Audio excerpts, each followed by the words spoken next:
कक्षा 7 के सामाजिक विज्ञान पाठ्यक्रम के अंतर्गत ध्वनि पाठ्यपुस्तक हमारे अतीत भाग 2। आइए अब सुनते हैं अध्याय 10 का ध्वनि पाठ। शीर्षक है 18वीं शताब्दी में नए राजनीतिक गठन। पृष्ठ संख्या 138। अध्याय 10। 18वीं शताब्दी में नए राजनीतिक गठन। यदि आप मानचित्र 1 और 2 को ध्यानपूर्वक देखेंगे तो आपको पता चलेगा कि 18वीं शताब्दी के पूर्वार्ध के दौरान उपमहाद्वीप में कुछ विशेष रूप से उल्लेखनीय घटनाएं घटीं। गौर कीजिए कि कई स्वतंत्र राज्यों के उदय से मुगल साम्राज्य की सीमाएं किस तरह से बदली। आप यह भी देखें कि 1765 तक एक अन्य शक्ति यानी ब्रिटिश सत्ता ने पूर्वी भारत के बड़े बड़े हिस्सों को सफलतापूर्वक हड़प लिया था। इसी पृष्ठ पर एक मानचित्र संख्या 1 और इस मानचित्र में 18वीं शताब्दी में गठित नए राज्यों का मानचित्र दिखाया गया है। आइए अब सुनते हैं पाठ। पृष्ठ संख्या 139। ये मानचित्र हमें यह दर्शाते हैं कि 18वीं शताब्दी एक ऐसी अवधि थी जब भारत में राजनीतिक परिस्थितियां अपेक्षाकृत एक छोटे से समयांतराल में बड़ी तेजी से अचानक बदलनी शुरू हो गई थीं। इस अध्याय में हम 18वीं शताब्दी के पूर्वार्ध यानी मोटे तौर पर 1707 में जब औरंगजेब की मृत्यु हुई थी से 1761 तक जब पानीपत की तीसरी लड़ाई हुई के दौरान उपमहाद्वीप में उत्पन्न हुई नई राजनीतिक शक्तियों के बारे में पढ़ेंगे। पाठ में आगे चलने से पहले इसी पृष्ठ पर एक मानचित्र और इस मानचित्र में दिखाया गया है ब्रिटिश नियंत्रण के अंतर्गत आने वाले क्षेत्र। इसका काल है मध्य 18वीं शताब्दी। आइए अब चलते हैं पाठ की ओर। मुगल साम्राज्य और परवर्ती मुगलों के लिए संकट की स्थिति। अध्याय 4 में आपने देखा था कि मुगल साम्राज्य अपनी सफलता की ऊंचाई पर किस प्रकार पहुंचा था और फिर 17वीं शताब्दी के अंतिम वर्षों में उसके सामने तरह तरह के संकट किस प्रकार खड़े होने लगे थे। ऐसा अनेक कारणों से हुआ। बादशाह औरंगजेब ने दक्कन में 1679 से लंबी लड़ाई लड़ते हुए साम्राज्य के सैन्य और वित्तीय संसाधनों को बहुत अधिक खर्च कर दिया था।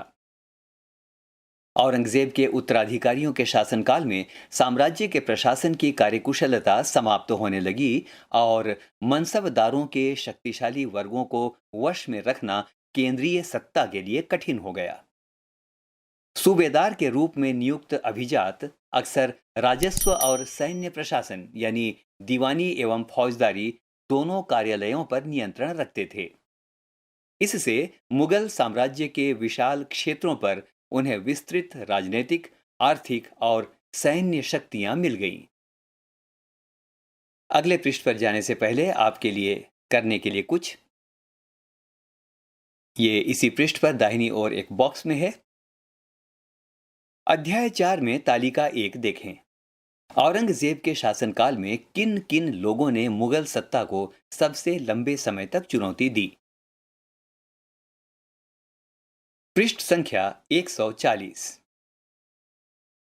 जैसे जैसे सूबेदारों ने प्रांतों पर अपना नियंत्रण सुदृढ़ किया, राजधानी में पहुंचने वाले राजस्व की मात्रा में कमी आती गई। उत्तरी तथा पश्चिमी भारत के अनेक हिस्सों में हुए जमींदारों और किसानों के विद्रोहों और कृषक आंदोलनों ने इन समस्याओं को और भी गंभीर बना दिया। कभी कभी ये विद्रोह बढ़ते हुए करों के भार के विरुद्ध किए गए थे और कभी कभी ये शक्तिशाली सरदारों के द्वारा अपनी स्थिति को सुदृढ़ बनाने की कोशिशें थीं। अतीत में भी विद्रोही समूहों ने मुगल सत्ता को चुनौती दी थी, परंतु अब ऐसे समूहों ने क्षेत्र के आर्थिक संसाधनों का प्रयोग अपनी स्थितियों को मजबूत करने के लिए किया। जिस तरह से धीरे धीरे राजनैतिक व आर्थिक सत्ता प्रांतीय सूबेदारों, स्थानीय सरदारों व अन्य समूहों के हाथों में आ रही थी, औरंगजेब के उत्तराधिकारी इस बदलाव को रोक नहीं सके। भरपूर फसल और खाली तिजोरियां। एक तत्कालीन लेखक ने साम्राज्य के वित्तीय दिवालियेपन का वर्णन इन शब्दों में किया है। बड़े जमींदार निस्सहाय और निर्धन हो गए हैं। उनके किसान वर्ष में 2 फसलें उगाते हैं, लेकिन उन्हें दोनों से कुछ नहीं मिलता है। उनके स्थानीय गुमाश्ते एक तरह से किसानों के हाथ की कठपुतली बने रहते हैं, जैसे कि स्वयं किसान अपने ऋणदाता के वश में रहता है, जब तक कि वह साहूकार का कर्जा नहीं चुका देता। इस प्रकार संपूर्ण व्यवस्था एवं प्रशासन इतना चकनाचूर हो चुका है कि यद्यपि किसान अपनी फसल के जरिए मानो सोना बटोरता है, लेकिन उसके मालिक जमींदार को एक तिनके का टुकड़ा भी नहीं मिलता। ऐसी हालत में जमींदार सशस्त्र सेना कैसे रख सकते हैं, जिनकी उससे आशा की जा सकती है? वे अपने सैनिकों को जो लड़ाई के समय उनके आगे आगे चलते हैं और घुड़सवारों को जो उनके ठीक पीछे चलते हैं, पैसा कहां से देंगे? इस आर्थिक व राजनीतिक संकट के बीच ईरान के शासक नादिर शाह ने 1739 में दिल्ली पर आक्रमण किया और संपूर्ण नगर को लूटकर वह भारी मात्रा में धन दौलत ले गया। नादिर शाह के आक्रमण के बाद अफगान शासक अहमद शाह अब्दाली के आक्रमणों का तांता लगा रहा। उसने तो 1748 से 1761 के बीच 5 बार उत्तरी भारत पर आक्रमण किया और लूटपाट मचाई। पृष्ठ संख्या 141। इस पृष्ठ पर सबसे पहले एक बॉक्स, और इस बॉक्स में चित्र संख्या 1 में हम नादिर शाह का चित्र देख सकते हैं, जो 1779 का है। आइए सुनते हैं बॉक्स का वर्णन।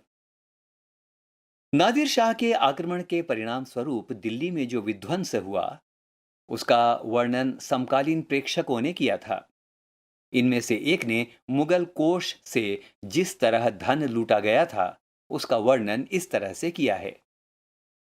60 लाख रुपए और कई हजार सोने के सिक्के, लगभग 1 करोड़ रुपए के सोने के बर्तन और लगभग 50 करोड़ रुपए के गहने, जवाहरात और अन्य चीजें वो ले गया, जिनमें से कुछ तो इतनी बेशकीमती थी कि दुनिया में उनका मुकाबला कोई नहीं कर सकता है, जैसे तख्ते ताउस यानी मयूर सिंहासन। एक अन्य वृतांत में दिल्ली पर आक्रमण के प्रभाव का वर्णन मिलता है। जो कभी मालिक थे, अब बड़ी दर्दनाक हालत में आ गए। जिन्हें कभी भरपूर आदर इज्जत दी जाती थी, उन्हें अब प्यास बुझाने के लिए पानी भी नहीं मिलता। अलग थलग पड़े लोगों को उनके कोनों से खींचकर बाहर निकाल दिया गया। दौलतमंदों को भिखारी बना दिया गया। जो शौकीन लोग कभी तरह तरह के सुंदर कपड़े पहनकर पोशाकों का नया नया फैशन चलाते थे, अब नंगे घूमने लगे, और जिनके पास जमीन जायदाद की कोई कमी नहीं थी, वे अब बेघर हो गए। नया शहर यानी शाहजहानाबाद अब मलबे का ढेर बन गया। नादिर शाह ने तब शहर के पुराने मोहल्लों पर हमला बोला और वहां की सारी दुनिया को तबाह कर डाला। साम्राज्य पर सब ओर से दबाव तो पड़ ही रहा था। अभिजातों के विभिन्न समूहों की पारस्परिक प्रतिद्वंद्विता ने उन्हें और भी कमजोर बना डाला। ये अभिजात 2 बड़े गुटों में बटे हुए थे, ईरानी और तुरानी यानी तुर्क मूल के। काफी समय तक परवर्ती मुगल बादशाह इनमें से एक या दूसरे समूह के हाथों की कठपुतली बने रहे। बेहद अपमानजनक स्थिति तब पैदा हो गई जब 2 मुगल बादशाहों यानी फर्रुख हसियर 1713 से 1719 तक और आलमगीर द्वितीय यानी 1754 से 1759 की हत्या हो गई, और 2 अन्य बादशाहों अहमद शाह, जिसका काल 1748 से 1754 के बीच में था, और शाह द्वितीय आलम को उसके अभिजातों ने अंधा कर दिया। पृष्ठ संख्या 142। नए राज्यों का उदय। मुगल सम्राटों की सत्ता के पतन के साथ साथ बड़े प्रांतों के सूबेदारों और बड़े जमींदारों ने उपमहाद्वीप के विभिन्न भागों में अपनी शक्ति और प्रबल बना ली। 18वीं शताब्दी के दौरान मुगल साम्राज्य धीरे धीरे कई स्वतंत्र क्षेत्रीय राज्यों में बिखर गया। मोटे तौर पर 18वीं शताब्दी के राज्यों को 3 परस्पर व्यापी समूहों में बांटा जा सकता है। एक, अवध, बंगाल व हैदराबाद जैसे वे राज्य जो पहले मुगल प्रांत थे। हालांकि इन राज्यों के शासक अति शक्तिशाली थे और काफी हद तक स्वतंत्र थे। उन्होंने मुगल बादशाह से औपचारिक तौर पर अपने संबंध नहीं तोड़े। ऐसे राज्य जो मुगलों के पुराने शासनकाल में वतन जागीरों के रूप में काफी स्वतंत्र थे। इनमें से कई राजपूत प्रदेश भी शामिल थे। तथा तीसरी श्रेणी में मराठों, सिखों तथा जाटों के राज्य आते हैं। ये विभिन्न आकार के थे और इन्होंने कड़े और लंबे संघर्ष के बाद मुगलों से स्वतंत्रता छीनकर ली थी। इसी पृष्ठ पर एक चित्र दिया गया है, चित्र संख्या 2, और यहां पर इसका वर्णन इस प्रकार से है। एक अभिजात के दरबार में स्वागत करते हुए फर्रुख हसियर। अब सुनते हैं पाठ। पुराने मुगल प्रांत। पुराने मुगल प्रांतों से जिन उत्तराधिकारी राज्यों का उद्भव हुआ, उनमें से 3 राज्य प्रमुख थे, अवध, बंगाल और हैदराबाद। ये तीनों ही राज्य उच्च मुगल अभिजातों द्वारा स्थापित किए गए थे। इन तीनों राज्यों के संस्थापक सआदत खान यानी अवध का, मुर्शीद कुली खान यानी बंगाल और आसफ जाह यानी हैदराबाद ऐसे व्यक्ति थे जिनका मुगल दरबार में ऊंचा स्थान था। मुगल बादशाहों को उन पर भरोसा और विश्वास था। आसफ जाह और मुर्शीद कुली खान दोनों को 7-7 हजार जात का दर्जा मिला हुआ था, जबकि सआदत खान की जात का दर्जा 6000 था। हैदराबाद।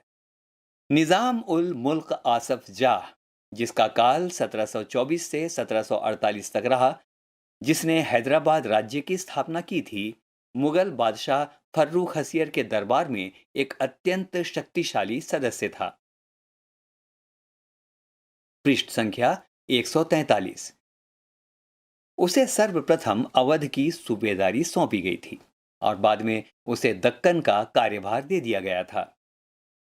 1720 से 22 के मध्य ही दक्कन प्रांतों का सूबेदार होने की वजह से आसफ जाह के पास पहले से ही राजनीतिक और वित्तीय प्रशासन का पूरा नियंत्रण था।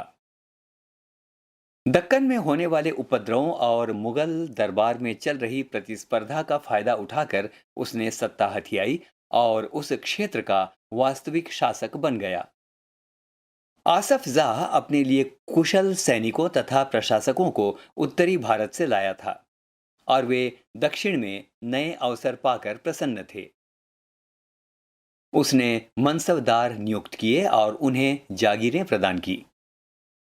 हालांकि वह अभी तक मुगल सम्राट का सेवक था, फिर भी वह काफी आजादी से शासन चलाता था। ना तो वह दिल्ली से कोई निर्देश लेता था और ना ही दिल्ली उसके कामकाज में कोई हस्तक्षेप करती थी। मुगल बादशाह तो केवल निजाम उल मुल्क आसफ जाह द्वारा पहले से लिए गए निर्णयों की पुष्टि कर दिया करते थे। हैदराबाद राज्य पश्चिम की ओर मराठों के विरुद्ध और पठारी क्षेत्र के स्वतंत्र तेलुगु सेना नायकों के साथ युद्ध करने में सदा संलग्न रहता था।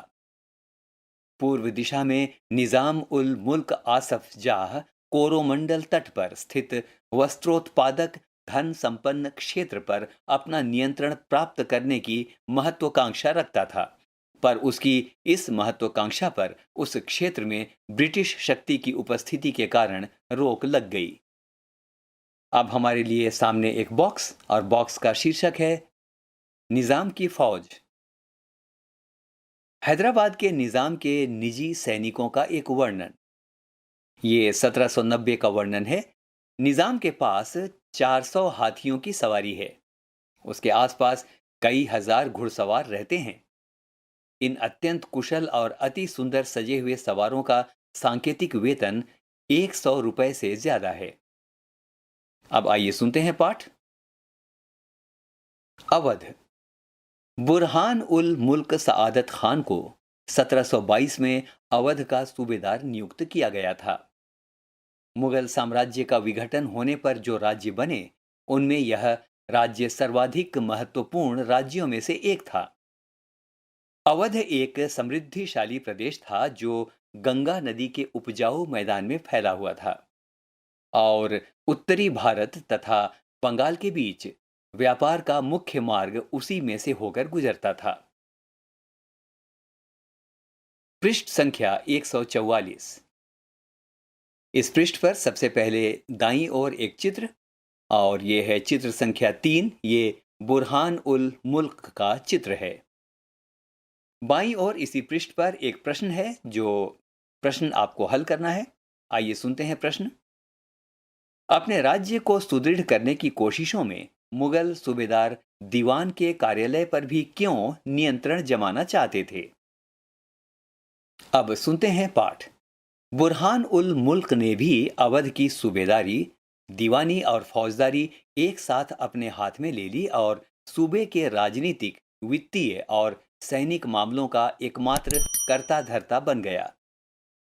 बुरहान उल मुल्क ने अवध क्षेत्र में मुगल प्रभाव को कम करने की कोशिशों के चलते मुगलों द्वारा नियुक्त अधिकारियों यानी जागीरदारों की संख्या में कटौती कर दी। उसने जागीरों के आकार में भी कटौती की और रिक्त स्थानों पर अपने निष्ठावान सेवकों को नियुक्त किया। धोखाधड़ी को रोकने के लिए जागीर अधिकारियों के खातों व लेखों की जांच की गई और नवाब के दरबार द्वारा नियुक्त अधिकारियों द्वारा सभी जिलों के राजस्व का फिर से निर्धारण किया गया। उसने अनेक राजपूत जमींदारियों और रुहेलखंड के अफगानों की उपजाऊ कृषि भूमियों को अपने राज्य में मिला लिया। राज्य ऋण प्राप्त करने के लिए स्थानीय सेठ, साहूकारों और महाजनों पर निर्भर रहता था। राज्य ऋण प्राप्त करने के लिए स्थानीय सेठ, साहूकारों और महाजनों पर निर्भर रहता था। राज्य राजस्व का ठेका सबसे ऊंची बोली लगाने वाले इजारेदार को देता था। इजारेदार राज्य को एक निश्चित रकम के भुगतान का वचन देते थे। स्थानीय साहूकार राज्य को ठेके के इस रकम की भुगतान की गारंटी देते थे। दूसरी ओर इजारेदारों को कर का मूल्यांकन करने और उसे एकत्र करने की खासी छूट दे दी गई थी। इन परिवर्तनों के फलस्वरूप साहूकारों और महाजनों जैसे कई नए सामाजिक समूह राज्य की राजस्व प्रणाली के प्रबंध को प्रभावित करने लगे। पहले ऐसा कभी नहीं हुआ था। बंगाल। मुर्शीद कुली खान के नेतृत्व में बंगाल धीरे धीरे मुगल नियंत्रण से अलग हो गया। मुर्शीद कुली खान बंगाल के नायब थे, यानी कि बंगाल के सूबेदार के प्रतिनियुक्त थे। यद्यपि मुर्शीद कुली खान औपचारिक रूप से सूबेदार कभी नहीं बना, उसने बहुत जल्द सूबेदार के पद से जुड़ी सत्ता अपने हाथ में ले ली। हैदराबाद और अवध के शासकों की तरह उसने भी राज्य के राजस्व प्रशासन पर अपना नियंत्रण जमाया। पृष्ठ संख्या 145। बंगाल में मुगल प्रभाव को कम करने के लिए उसने बंगाल के राजस्व का बड़े पैमाने पर पुनर्निर्धारण करने का आदेश दिया।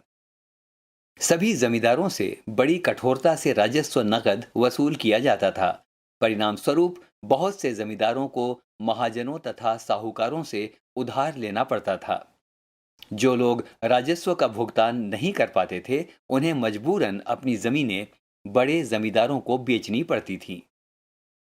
इस प्रकार 18वीं शताब्दी में बंगाल के एक क्षेत्रीय राज्य बन जाने से जमींदारों में काफी बदलाव आया। राज्य और साहूकारों के बीच हैदराबाद तथा अवध में जो घनिष्ठ संबंध था, वह अलीवर्दी खान के शासनकाल में, जो 1740 से 1756 तक रहा, बंगाल में भी स्पष्ट दिखाई दिया। उसके शासनकाल में जगत सेठ का साहूकार घराना अत्यंत समृद्धिशाली बन गया। इसी पृष्ठ पर चित्र संख्या 4, और यह चित्र है अलीवर्दी खान के दरबार का। अब सुनते हैं पाठ। यदि हम इन राज्यों के अभिलक्षणों पर विहंगम दृष्टि डालें तो हमें उनमें कुछ सामान्य विशेषताएं देखने को मिलेंगी। प्रथम, यद्यपि बड़े राज्य पुराने मुगल अभिजातों द्वारा स्थापित किए गए थे, ये अभिजात कुछ प्रशासनिक व्यवस्थाओं के प्रति संदेहास्पद थे जो उन्हें उत्तराधिकार में मिले थे। विशेषतः वे जागीरदारी व्यवस्था को अत्यंत संदेह की दृष्टि से देखा करते थे। पृष्ठ संख्या 146। दूसरा, उनके कर प्राप्त करने के तरीके मुगलों से भिन्न थे। कर संग्रह के लिए राज्य के अधिकारियों पर निर्भर न रहकर तीनों राज्यों यानी हैदराबाद, अवध और बंगाल ने राजस्व वसूली के लिए इजारेदारों के साथ ठेके कर लिए। इजारेदारी की प्रथा जो मुगलों द्वारा पूर्णतः नापसंद की गई थी, 18वीं शताब्दी में समस्त भारत में फैल गई थी। तथापि देहात के उसके प्रभाव में क्षेत्रीय विभिन्नताएं थीं। इन सभी क्षेत्रीय राज्यों में तीसरा सामान्य लक्षण यह था कि उनमें राज्य और धनी महाजनों तथा वणिक जनों के बीच संबंध उभरने लगे।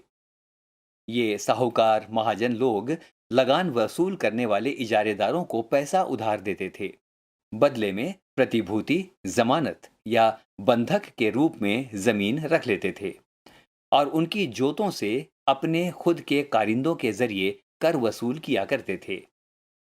इस प्रकार समस्त भारत में धनाढ्य साहूकारों और महाजनों की इस नई राजनीतिक व्यवस्था में साझेदारी बढ़ रही थी। पाठ में जाने से पहले आपके लिए कुछ वृतांत इसी पृष्ठ पर बाईं ओर, और ये राजपूत शासकों के बारे में है। आइए सुनते हैं। कई राजपूत शासकों ने मुगलों का अधिराजत्व स्वीकार किया था, लेकिन मेवाड़ एकमात्र ऐसा राजपूत राज्य था जिसने मुगल सत्ता को चुनौती दी थी। राणा प्रताप 1972 में उदयपुर तथा मेवाड़ के बड़े क्षेत्र पर नियंत्रण के साथ मेवाड़ की राजगद्दी पर आसीन हुए। राणा के पास मुगल अधिराजत्व को स्वीकार करने के लिए कई दूतों को भेजा गया, लेकिन वे अपने निर्णय पर दृढ़ रहे। आइए सुनते हैं पाठ। राजपूतों की वतन जागीरी। बहुत से राजपूत घराने, विशेष रूप से अंबर और जोधपुर के राजघराने, मुगल व्यवस्था में विशिष्टता के साथ सेवारत रहे थे। बदले में उन्हें अपनी वतन जागीरों पर पर्याप्त स्वायत्तता का आनंद लेने की अनुमति मिली हुई थी। अब 18वीं शताब्दी में इन शासकों ने अपने आसपास के इलाकों पर अपने नियंत्रण का विस्तार करने के लिए अपने हाथ पांव मारने शुरू किए। जोधपुर के राजा अजीत सिंह ने भी मुगल दरबार की गुटीय राजनीति में अपने पैर फंसा दिए। इन प्रभावशाली राजपूत घरानों ने गुजरात और मालवा के लाभदायक सूबों की सूबेदारी का दावा किया। जोधपुर के राजा अजीत सिंह को गुजरात की सूबेदारी और अंबर के सवाई राजा जयसिंह को मालवा की सूबेदारी मिल गई। बादशाह जहांदार शाह ने 1713 में इन राजाओं के इन पदों का नवीकरण कर दिया। उन्होंने अपने वतनों के पास पड़ोस के शाही इलाकों के कुछ हिस्सों पर कब्जा करने की भी कोशिशें की। जोधपुर राजघराने ने नागौर को जीत लिया और अपने राज्य में मिला लिया। दूसरी ओर अंबर ने भी बूंदी के बड़े बड़े हिस्सों पर अपना कब्जा कर लिया। सवाई राजा जयसिंह ने जयपुर में अपनी नई राजधानी स्थापित की और उसे 1722 में आगरा की सूबेदारी दे दी गई। 1740 के दशक से राजस्थान में मराठों के अभियानों ने इन रजवाड़ों पर भारी दबाव डालना शुरू किया, जिससे उनका अपना विस्तार आगे होने से रुक गया। पृष्ठ संख्या 147। इसमें सबसे पहले एक बॉक्स और बॉक्स में एक चित्र है। ये चित्र है चित्र संख्या 4A। ये चित्तौड़गढ़ के किले का चित्र है जो राजस्थान में है। इसका वर्णन सुनते हैं। कई राजपूत सरदारों ने पहाड़ियों की चोटियों पर किले बनाए जो सत्ता के केंद्र बने। व्यापक किलेबंदी के साथ इन भव्य संरचनाओं में नगर, महलें, मंदिर, व्यापारिक केंद्र, जल संग्रहण संरचनाएं और अन्य इमारतें होती थीं। चित्तौड़गढ़ किले में तालाब यानी कुंडी या कुएं, बावली जैसे कई जल निकाय थे। इसी पृष्ठ पर एक और बॉक्स, और इसमें एक चित्र हमें दिखाई पड़ रहा है, चित्र संख्या 4B, और ये चित्र है जयपुर के जंतर मंतर का। और आइए अब सुनते हैं बॉक्स में दिया गया वर्णन। 1732 के एक फारसी वृतांत में राजा जयसिंह का वर्णन इस प्रकार से है। राजा जयसिंह अपनी सत्ता की चरम सीमा पर थे। 12 वर्ष के लिए वे आगरा के सूबेदार रहे और 5 या 6 वर्ष के लिए मालवा के। उनके पास विशाल सेना, तोपखाना तथा भारी मात्रा में धन संपदा थी। उनका प्रभाव दिल्ली से लेकर नर्मदा के तट तक फैला हुआ था। चित्र संख्या 4 के विषय में हमने बात की थी। चित्र संख्या 4 में जयपुर में जंतर मंतर का चित्र है और इसके बारे में वर्णन इस प्रकार से है। अंबेर के शासक सवाई जयसिंह ने दिल्ली, जयपुर, उज्जैन, मथुरा और वाराणसी में 5 खगोलीय वेधशालाओं का निर्माण किया। जंतर मंतर के नाम से विख्यात इन वेधशालाओं में खगोलीय पिंडों के अध्ययन हेतु कई उपकरण हैं। चित्र संख्या 5 में जो इसी पृष्ठ पर है, हम मेहरानगढ़ के किले का चित्र देख सकते हैं जो जोधपुर में है। आजादी हासिल करना, पृष्ठ संख्या 148। सिख। अध्याय 8 में आपने पढ़ा कि 17वीं शताब्दी के दौरान सिख एक राजनैतिक समुदाय के रूप में गठित हो गए। इससे पंजाब के एक क्षेत्रीय राज्य निर्माण को बढ़ावा मिला। गुरु गोविंद सिंह ने 1699 में खालसा पंथ की स्थापना से पूर्व और उसके पश्चात राजपूत व मुगल शासकों के खिलाफ कई लड़ाइयां लड़ी। 1708 में गुरु गोविंद सिंह की मृत्यु के बाद बंदा बहादुर के नेतृत्व में खालसा ने मुगल सत्ता के खिलाफ विद्रोह किए। उन्होंने बाबा गुरु नानक और गुरु गोविंद सिंह के नामों वाले सिक्के गढ़कर अपने शासन को सार्वभौम बताया। सतलुज और यमुना नदियों के बीच के क्षेत्र में उन्होंने अपने प्रशासन की स्थापना की। 1715 में बंदा बहादुर को बंदी बना लिया गया और उसे 1716 में मार दिया गया। एक प्रश्न आपके लिए इसी पृष्ठ पर बाईं ओर, और प्रश्न है, खालसा से आपका क्या अभिप्राय है? क्या आपको याद है कि इसके बारे में आपने अध्याय 8 में पढ़ा है? अब आइए सुनते हैं पाठ। 18वीं शताब्दी में कई योग्य नेताओं के नेतृत्व में सिखों ने अपने आप को पहले जत्थों में और बाद में मिसलों में संगठित किया। इन जत्थों और मिसलों की संयुक्त सेनाएं दल खालसा कहलाती थीं। उन दिनों दल खालसा बैसाखी और दिवाली के पर्वों पर अमृतसर में मिलता था। इन बैठकों में वे सामूहिक निर्णय लिए जाते थे जिन्हें गुरमत्ता यानी गुरु के प्रस्ताव कहा जाता था। सिखों ने राखी व्यवस्था स्थापित की, जिसके अंतर्गत किसानों से उनकी उपज का 20% कर के रूप में लेकर बदले में उन्हें संरक्षण प्रदान किया जाता था। अब इसी पृष्ठ पर 2 चित्र हम देख सकते हैं, पृष्ठ संख्या 7 और इस पृष्ठ संख्या 7 में महाराजा रणजीत सिंह की तलवारों का चित्र है। चित्र संख्या 6 इसी पृष्ठ पर, और यह है 10वें गुरु गोविंद सिंह का चित्र। पृष्ठ संख्या 149। गुरु गोविंद सिंह ने खालसा को प्रेरित किया था कि शासन उनके भाग्य में है, राज करेगा खालसा। अपने सुनियोजित संगठन के कारण खालसा पहले मुगल सूबेदारों के खिलाफ और फिर अहमद शाह अब्दाली के खिलाफ सफल विद्रोह प्रकट कर सका।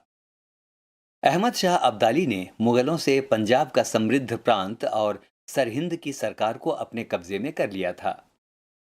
खालसा ने 1765 में अपना सिक्का गढ़कर सार्वभौम शासन की घोषणा की।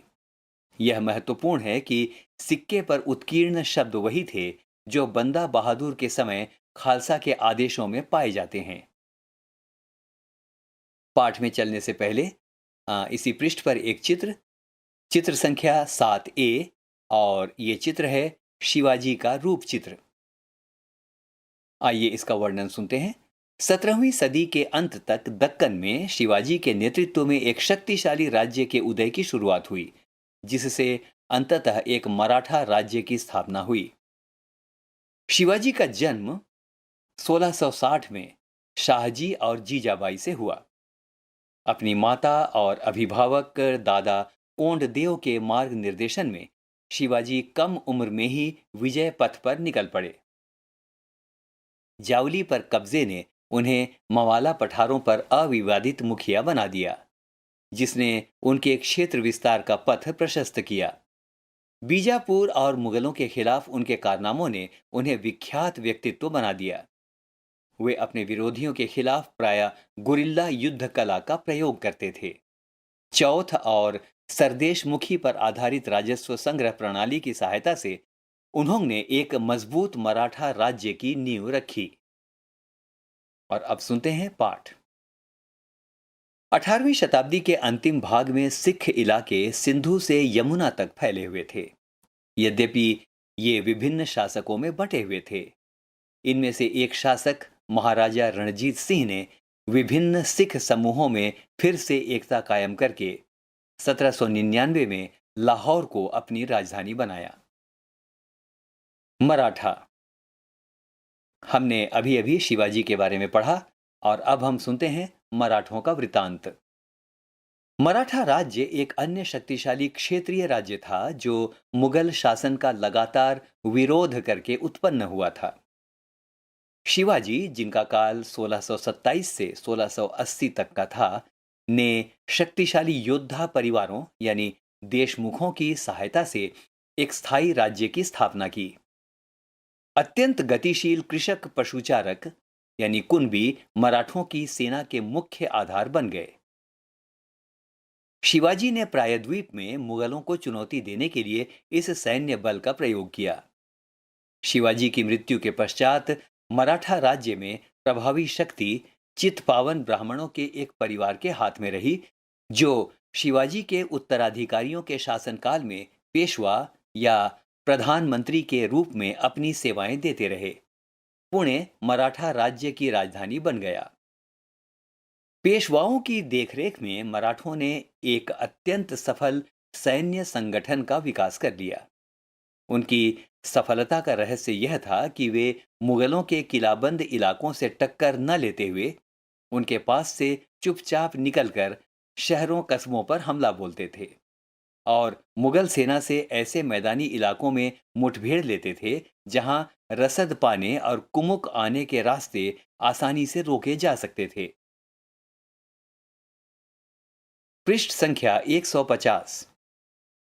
सबसे पहले कुछ शब्दों पर विचार करते हैं, उनके अर्थ को समझते हैं, फिर हम पाठ में चलेंगे। सबसे पहला शब्द चौथ।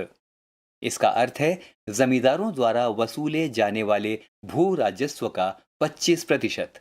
दक्कन में इनको मराठा वसूलते थे। सरदेशमुखी।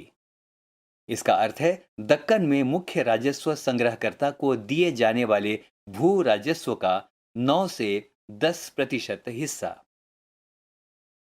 अब आइए सुनते हैं पाठ। 1720 से 1761 के बीच मराठा साम्राज्य का काफी विस्तार हुआ। उसने शनैः शनैः और काफी सफलतापूर्वक मुगल साम्राज्य की सत्ता को क्षति पहुंचाई। 1720 के दशक तक मालवा और गुजरात मुगलों से छीन लिए गए। 1730 के दशक तक मराठा नरेश को समस्त दक्कन प्रायद्वीप के अधिपति के रूप में मान्यता मिल गई और साथ ही साथ इस क्षेत्र पर चौथ और सरदेशमुखी कर वसूलने का अधिकार भी मिल गया।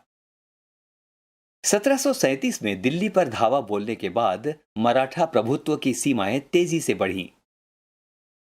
वे उत्तर में राजस्थान और पंजाब, पूर्व में बंगाल और उड़ीसा तथा दक्षिण में कर्नाटक और तमिल एवं तेलुगु प्रदेशों तक फैल गई। इन क्षेत्रों को औपचारिक रूप से मराठा साम्राज्य में सम्मिलित नहीं किया गया, मगर मराठा प्रभुसत्ता को स्वीकार करने के तरीके के रूप में उनसे भेंट की रकम ली जाने लगी।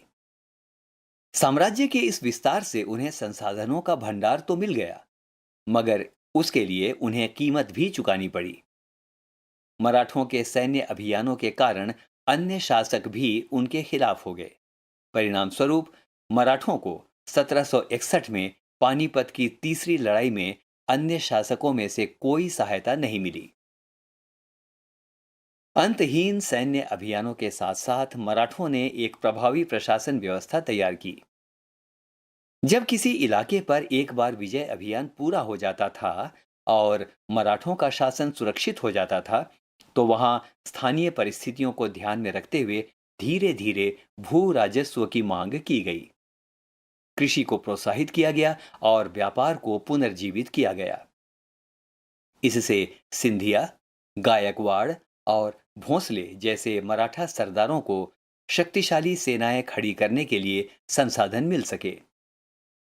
1720 के दशक में मालवा में मराठा अभियानों ने उस क्षेत्र में स्थित शहरों के विकास व समृद्धि को कोई हानि नहीं पहुंचाई।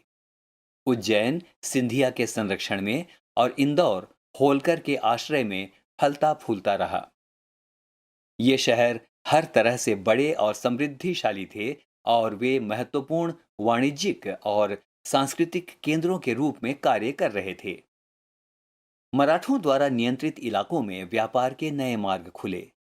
चंदेरी के क्षेत्र में उत्पादित रेशमी वस्त्रों को मराठों की राजधानी पुणे में नया बाजार मिला। बुरहानपुर पहले आगरा और सूरत के बीच की धुरी पर ही अपने व्यापार में संलग्न था, लेकिन अब उसने अपने वाणिज्यिक भीतरी क्षेत्र को बढ़ाकर दक्षिण में पुणे और नागपुर को तथा पूर्व में लखनऊ तथा इलाहाबाद को शामिल कर लिया था। इसी पृष्ठ पर और एक वर्णन है, और ये वर्णन है बाजीराव प्रथम का। आइए सुनते हैं। बाजीराव प्रथम, जो बाजीराव बल्लाल के नाम से भी जाने जाते हैं, पेशवा बालाजी विश्वनाथ के पुत्र थे। वह एक महान मराठा सेनापति थे।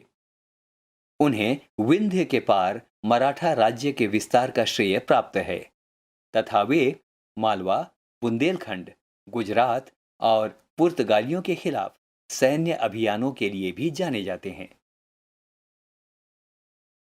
पृष्ठ संख्या 151। जाट। अन्य राज्यों की तरह जाटों ने भी 17वीं और 18वीं शताब्दियों में अपनी सत्ता सुदृढ़ की। अपने नेता चूड़ामन के नेतृत्व में उन्होंने दिल्ली के पश्चिम में स्थित क्षेत्रों पर अपना नियंत्रण कर लिया। 1680 के दशक तक आते आते उनका प्रभुत्व दिल्ली और आगरा के दो शाही नगरों के क्षेत्र पर होना शुरू हो गया। वस्तुतः कुछ अरसे के लिए वे आगरा शहर के अभिरक्षक ही बन गए। जाट समृद्ध कृषक थे और उनके प्रभुत्व क्षेत्र में पानीपत तथा बल्लभगढ़ जैसे शहर महत्वपूर्ण व्यापारिक केंद्र बन गए। सूरजमल के राज्य में भरतपुर शक्तिशाली राज्य के रूप में उभरा। 1739 में जब नादिर शाह ने दिल्ली पर हमला बोलकर उसे लूटा, तो दिल्ली के कई प्रतिष्ठित व्यक्तियों ने भरतपुर में शरण ली। नादिर शाह के पुत्र जवाहिर शाह के पास 30,000 सैनिक थे। उसने 20,000 अन्य सैनिक मराठाओं से लिए, 15,000 सैनिक सिखों से लिए और इन सब के बलबूते पर वह मुगलों से लड़ा। जहां भरतपुर का किला काफी हद तक पारंपरिक शैली में बनाया गया, वहीं दीग में जाटों ने अंबर और आगरा की शैलियों का समन्वय करते हुए एक विशाल बाग महल बनवाया। शाही वास्तुकला से जिन रूपों को पहली बार शाहजहां के युग में जोड़ा गया था, दीग की इमारतें इन्हीं रूपों के नमूने पर बनाई गई थीं। अध्याय 5 और 9 दोनों के चित्र 12 को देखिए। और इस समय थोड़ा सा और वृतांत इसी पृष्ठ पर जाटों के बारे में सुनते हैं। जाटों की शक्ति सूरजमल के समय पराकाष्ठा पर पहुंची, जिन्होंने 1756 से 1763 के बीच भरतपुर जाट राज्य को जो आधुनिक राजस्थान में है, संगठित किया। सूरजमल के राजनीतिक संरक्षण में जो क्षेत्र शामिल थे, उनमें आधुनिक पूर्वी राजस्थान, दक्षिणी हरियाणा, पश्चिमी उत्तर प्रदेश और दिल्ली शामिल थे। सूरजमल ने कई किले और महल बनवाए, जिनमें भरतपुर का प्रसिद्ध लोहागढ़ का किला इस क्षेत्र में बने सबसे महत्वपूर्ण किलों में से एक था। इसी पृष्ठ पर एक चित्र, और यह है चित्र संख्या 8, और ये 18वीं शताब्दी के दीग के राजमहल के समूह का चित्र है। इमारत की छत पर मुख्य सभा भवन दिखाई पड़ रहा है और उस पर बनाए गए बांग्ला गुंबद पर गौर करें। पृष्ठ संख्या 152। फ्रांसीसी क्रांति 1789 से 1794 तक। ये एक बॉक्स में है। आइए सुनते हैं वृतांत। 18वीं शताब्दी में भारत की विभिन्न राज्य व्यवस्थाओं में जनसाधारण को अपनी अपनी सरकारों के कार्यों में हिस्सा लेने का अधिकार नहीं था। ऐसी स्थिति पश्चिमी दुनिया में 18वीं शताब्दी के आखिरी दशकों तक बनी हुई थी। अमेरिकी, जो 1776 से 1781 और फ्रांसीसी क्रांतियों ने इस स्थिति को और साथ साथ अभिजात वर्ग के सामाजिक व राजनीतिक प्राधिकारों को चुनौती दी। फ्रांसीसी क्रांति के दौरान मध्य वर्गों, किसानों और शिल्पकारों ने पादरीगण और अभिजातों के विशेषाधिकारों के खिलाफ लड़ाई लड़ी। उनका मानना था कि समाज में किसी भी समूह के जन्मसिद्ध प्राधिकार नहीं होने चाहिए, बल्कि लोगों की सामाजिक स्थिति योग्यता पर निर्भर करनी चाहिए। फ्रांसीसी क्रांति के दार्शनिकों ने यह सुझाया कि सभी के लिए समान कानून और समान अवसर होने चाहिए। उनका यह भी कहना था कि सरकार की सत्ता लोगों से बननी चाहिए और जनता को सरकार के कार्यों में भूमिका अदा करने का अधिकार होना चाहिए। फ्रांसीसी और अमेरिकी क्रांतियों जैसे आंदोलनों ने धीरे धीरे प्रजाओं को नागरिकों में बदल डाला। नागरिकता, राष्ट्रीय राज्य एवं लोकतांत्रिक अधिकारों के विचारों ने भारत में 19वीं शताब्दी के अंतिम दशकों से जड़ पकड़ी। कल्पना करें, आप 18वीं शताब्दी के एक राज्य के प्रशासक हैं। अब यह बताएं कि आप अपने प्रांत में अपनी स्थिति को मजबूत करने के लिए क्या क्या कदम उठाना चाहेंगे और ऐसा करते समय आपके सामने क्या क्या विरोध अथवा समस्याएं खड़ी की जा सकती हैं। पृष्ठ संख्या 153। सबसे पहले इसी पृष्ठ पर कुछ बीज शब्द या कीवर्ड हैं। आइए पहले उन शब्दों को सुनते हैं। ये वो शब्द हैं जिनका प्रयोग इस अध्याय में किया गया है। बीज शब्द: सूबेदारी, दल खालसा, मिस्ल, फौजदारी, इजारादारी, चौथ, सरदेशमुखी। फिर से याद करें। 1. इनमें मेल बिठाएं। यहां पर 2 स्तंभ दिए गए हैं। इन दोनों स्तंभों में अलग अलग शब्द हैं। आपको इन शब्दों को आपस में मिलान करना है। सबसे पहले आपके लिए प्रस्तुत है स्तंभ 1। इसमें ये शब्द हैं: सूबेदार, फौजदार, इजारादार, मिस्ल, चौथ, कुनबी, उमरा। अब आइए सुनते हैं स्तंभ 2। यहां है: एक राजस्व कृषक, उच्च अभिजात, प्रांतीय सूबेदार, मराठा कृषक योद्धा, एक मुगल सैन्य कमांडर, सिख योद्धाओं का समूह, मराठों द्वारा लगाया गया कर। 2. रिक्त स्थान की पूर्ति करें। क. औरंगजेब ने रिक्त स्थान में एक लंबी लड़ाई लड़ी। ख. उमरा और जागीरदार मुगल खालिस्तान के शक्तिशाली अंग थे। ग आसफ जाह ने हैदराबाद राज्य की स्थापना रिक्त स्थान में की। घ अवध राज्य का संस्थापक रिक्त स्थान था। 3 बताएं सही या गलत। क नादिर शाह ने बंगाल पर आक्रमण किया। ख सवाई राजा जयसिंह इंदौर का शासक था। ग गुरु गोविंद सिंह सिखों के 10वें गुरु थे। घ पुणे 18वीं शताब्दी में मराठों की राजधानी बना। 4 सआदत खान के पास कौन कौन से पद थे? आइए विचार करें। 5 अवध और बंगाल के नवाबों ने जागीरदारी प्रथा को हटाने की कोशिश क्यों की?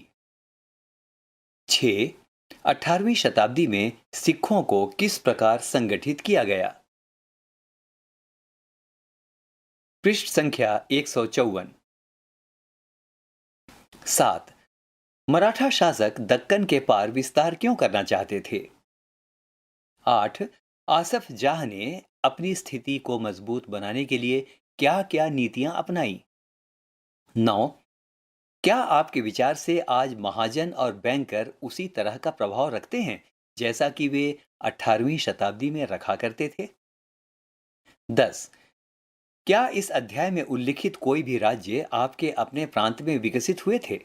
यदि हां, तो आपके विचार से 18वीं शताब्दी का जनजीवन आगे 21वीं शताब्दी के जनजीवन से किस रूप में भिन्न था? आइए करके देखें। 11 अवध, बंगाल या हैदराबाद में से किसी एक की वास्तुकला और नए क्षेत्रीय दरबारों के साथ जुड़ी संस्कृति के बारे में कुछ और पता लगाएं। 12 राजपूतों, जाटों, सिखों अथवा मराठों में से किसी एक समूह के शासकों के बारे में कुछ और कहानियों का पता लगाएं। यहां 10वां अध्याय समाप्त होता है।